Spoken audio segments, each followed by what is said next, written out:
नमस्कार. आज आपण पगाराच्या स्लिपमधल्या अशा 2 गोष्टींबद्दल बोलणार आहोत, ज्या म्हणजे थेट आपल्या करावर परिणाम करतात.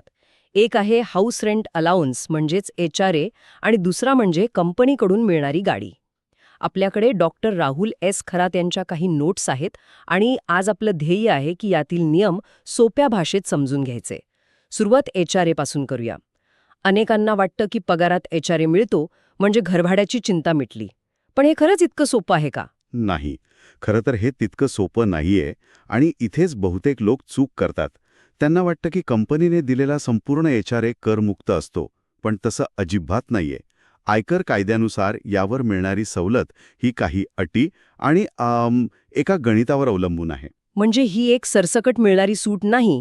मग हे गणित काम कसं करतं? आणि एक महत्वाचा प्रश्न, ही सवलत सगळ्यांनाच मिळते का? मी ऐकलं आहे की नवीन आणि जुन्या टॅक्स रेजिममध्ये याचे नियम वेगवेगळे आहेत. अगदी बरोबर मुद्दा मांडला. सगळ्यात आधी हे स्पष्ट करायला हवं की HRA वर कर सवलत ती फक्त आणि फक्त जुन्या कर प्रणालीमध्ये म्हणजे ओल्ड टॅक्स रेजिममध्ये मिळते. काय सांगताय? हो.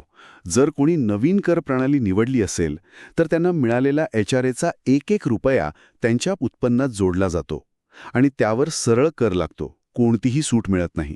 थांबा. हा तर खूप मोठा मुद्दा आहे. म्हणजे समजा एखादी व्यक्ती मुंबईसारख्या शहरात राहते आणि भाड्यावर मोठी रक्कम खर्च करते, तर नवीन कर प्रणाली निवडल्यामुळे त्यांचं मोठं आर्थिक नुकसान होऊ शकतं, बरोबर? निश्चितच. म्हणूनच कर प्रणाली निवडताना फक्त टॅक्स स्लॅब्स पाहून चालत नाही. HRA, ATC सारख्या वजावटींचा आपल्यावर किती परिणाम होतो याचा विचार करणं महत्त्वाचं आहे. आणि जे जुनी प्रणाली निवडतात त्यांच्यासाठी HRAची करमुक्त रक्कम 3 गोष्टींवरून ठरते. आयकर विभाग ह्या 3 रकमांची गणना करतो आणि त्यापैकी जी रक्कम सर्वात कमी असेल तेवढीच रक्कम करमुक्त होते. अच्छा, ओके. म्हणजे ही एक प्रकारची सेफ्टी नेट सिस्टम आहे. ठीक आहे, तर त्या 3 अटी किंवा नियम कोणते आहेत? पहिला नियम अगदी सरळ आहे. तुम्हाला तुमच्या मालकाकडून वर्षभरात प्रत्यक्षात मिळालेली HRAची एकूण रक्कम. ओके. दुसरा नियम आहे तुम्ही वर्षभरात भरलेलं एकूण घरभाडं वजा तुमच्या पगाराच्या 10%. ठीक आहे. आणि तिसरा नियम तुम्ही कोणत्या शहरात राहता यावर अवलंबून आहे. शहरावर म्हणजे दिल्लीत राहणाऱ्यासाठी नियम वेगळा आणि नागपूरमध्ये राहणाऱ्यासाठी वेगळा. हे कशासाठी? हो, कारण मोठ्या शहरांमध्ये राहण्याचा खर्च, विशेषतः घरभाडं, हे जास्त असतं.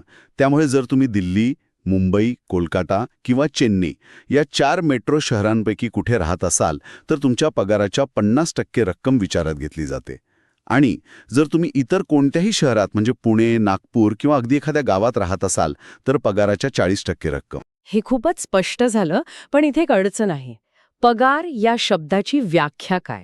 कारण पगाराच्या स्लिपवर तर basic salary, special allowance, bonus असं बरंच काही असतं. या गणनेसाठी यातलं काय काय धरायचं? हा एक कळीचा मुद्दा आहे. HRAच्या गणनेसाठी पगार म्हणजे तुमचा सगळा पगार नाही. यात फक्त 3 गोष्टी येतात. 1. तुमचा मूळ पगार म्हणजे बेसिक सॅलरी. 2. महागाई भत्ता म्हणजे DA, पण तो तुमच्या निवृत्ती लाभांचा भाग असेल तरच. आणि 3. उलाढाळीवर आधारित मिळणारं कमिशन. या व्यतिरिक्त इतर कोणताही भत्ता या गणनेत धरला जात नाही. थांबा, महागाई भत्ता निवृत्ती लाभांचा भाग असे तरच. हे जरा क्लिष्ट वाटतंय. सामान्य कर्मचाऱ्याला हे कसं कळणार? हो, त्याचा एक सोपा मार्ग आहे. तुमच्या पगाराच्या स्लिपवरची PF कपात बघायची. जर तुमची PF कपात बेसिक आणि DA या दोन्हीवर होत असेल तर याचा अर्थ तो DA या गणनेसाठी वापरता येतो. अच्छा. पण जर PF फक्त बेसिक पगारावर कापला जात असेल तर तुम्ही DA या गणनेत घेऊ शकत नाही. उत्तम. ही माहिती खूप मोलाची आहे. आपण एक उदाहरण घेऊन हे गणित समजावून घेऊ शकतो का? म्हणजे आकडेवारीमुळे ते अधिक स्पष्ट होईल. हो, नक्कीच. समजा अजय नावाचा एक कर्मचारी पुण्यात काम करतो. त्याचा मासिक बेसिक पगार आहे 50,000 रुपये आणि त्याला कंपनीकडून 20,000 रुपये HRA मिळतो. तो महिन्याला 15,000 रुपये घर भाडं भरतो. ठीक आहे. आता त्याच्यासाठी करमुक्त HRA किती असेल ते पाहू. पहिली रक्कम, त्याला मिळालेला वार्षिक HRA म्हणजे 20,000 गुणिले 12, 2,40,000 रुपये. बरोबर. दुसरी रक्कम, त्याने भरलेलं वार्षिक भाडं म्हणजे 1,80,000 वजा त्याच्या वार्षिक पगाराच्या 10% म्हणजे 60,000 रुपये. तर ही रक्कम येते 1,20,000 रुपये. ओके. आणि तिसरी रक्कम, पुणे हे नॉन मेट्रो शहर आहे. त्यामुळे त्याच्या वार्षिक पगाराच्या 40%, म्हणजे 2,40,000 रुपये. आता आपल्याकडे 3 रकमा आहेत, 2,40,000, 1,20,000 आणि 2,40,000. यापैकी सर्वात कमी रक्कम आहे 1,20,000 रुपये. अगदी बरोबर. त्यामुळे अजयला फक्त 1,20,000 रुपयांवर कर सवलत मिळेल आणि उरलेला 1,20,000 HRA करपात्र असेल. आणि समजा अजय मुंबईत राहिला असता तर फक्त तिसऱ्या नियमात बदल झाला असता. मुंबई मेट्रो शहर असल्यामुळे त्याच्या पगाराच्या 50% म्हणजे 3 लाख रुपये विचारात घेतले असते. पण तरीही त्या 3 रकमांमधली सर्वात कमी रक्कम 1,20,000च राहिली असती. अच्छा. हो, ह्या उदाहरणावरून हे स्पष्ट होतं की जरी तुम्ही मेट्रो शहरात राहत असलात तरी तुम्हाला मिळणारी सूट ही तुम्ही किती भाडं भरता यावर खूप अवलंबून असते. म्हणजे सरकारचा हेतू हा आहे की तुम्हाला घर भाड्यामुळे जो खरा आर्थिक भार पडतो त्यावरच सवलत मिळावी, HRA मधून नफा होऊ नये. बरोबर. हे अगदी स्पष्ट झालं. पण एक सामान्य परिस्थिती जी अनेकदा येते, लोक त्यांच्या आईवडिलांच्या घरी राहतात आणि त्यांना भाडं देतात, तेव्हा HRAचा दावा करता येतो का? हो, नक्कीच करता येतो. हे पूर्णपणे कायदेशीर आहे. पण त्यासाठी काही गोष्टींची काळजी घेणं खूप महत्वाचं आहे. एक, हा व्यवहार खराखुरा असला पाहिजे, म्हणजे रीतसर रेंट अग्रीमेंट केलेला असावं. दुसरं, तुम्ही दर महिन्याला भाड्याची रक्कम बँक ट्रान्सफर किंवा चेकने दिली पाहिजे. रोख व्यवहार टाळावेत. आणि तिसरं आणि सर्वात महत्त्वाचं म्हणजे तुमच्या आई-वडिलांनी ही रक्कम त्यांच्या इन्कम टॅक्स रिटर्नमध्ये उत्पन्न म्हणून दाखवली पाहिजे. या गोष्टी नसतील तर कर अधिकारी हा दावा नाकारू शकतो. ठीक आहे, म्हणजे घराचं तर कळलं, पण घराबाहेर पडल्यावर प्रवासाचा प्रश्न येतो. अनेक कंपन्या कर्मचाऱ्यांना गाडीची सुविधा देतात. तर आता आपण घराकडून गाडीकडे वळूया. ही सुविधा पगाराचा भाग कशी बनते? बरोबर. कंपनीकडून मिळणारी गाडी ही एक परक्विजिट किंवा सोप्या भाषेत सुविधा मानली जाते. म्हणजे पगाराव्यतिरिक्त मिळणारा कोणताही गैरआर्थिक लाभ. आयकर कायद्यानुसार जर या सुविधेचा कर्मचाऱ्याला काही वैयक्तिक फायदा होत असेल तर त्या फायद्याचं एक आर्थिक मूल्य काढलं जातं आणि ते त्याच्या पगारात जोडून त्यावर कर आकारला जातो. मग याचं मूल्य कसं ठरवतात? समजा गाडी फक्त आणि फक्त ऑफिसच्या कामासाठी वापरली जात असेल तर त्यावरही कर लागतो का? नाही. जर गाडीचा वापर 100% अधिकृत कामांसाठी असेल तर त्या सुविधेचं करपात्र मूल्य 0 असतं. अच्छा. पण इथे एक पण आहे. हे सिद्ध करण्याची जबाबदारी कंपनीवर असते. आयकर विभागाची मूळ धारणा अशी असते की कंपनीच्या गाडीचा तुम्हाला वैयक्तिक फायदा होतोच. हा फायदा होत नाही हे कंपनीला कागदपत्रांच्या आधारे सिद्ध करावं लागतं. थांबा, म्हणजे नुसतं गाडी ऑफिसच्या कामासाठी वापरतो असं सांगून चालणार नाही. त्यासाठी पुरावा द्यावा लागेल.